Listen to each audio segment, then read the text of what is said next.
4 a.m. local time today, a ceasefire between Israel and Hezbollah came into effect, ending 14 months of fighting that at any moment threatened to spill out into a regional war.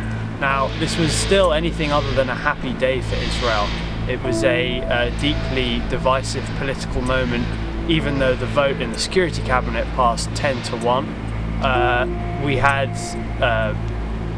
members of the cabinet against it, notably Itamar Ben-Gvir, although he didn't threaten to topple the government.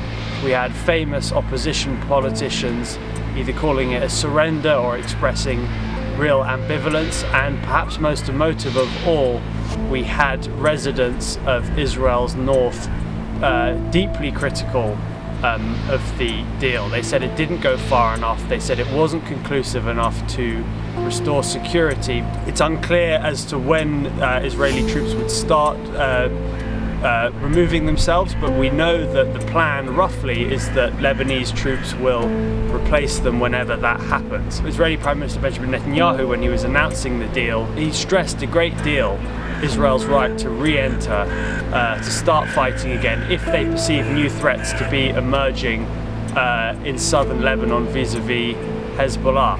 Now, that remains to be seen whether that will happen, but it so far doesn't feel like this is a conclusive deal. Perhaps it will last a few months, we just don't know.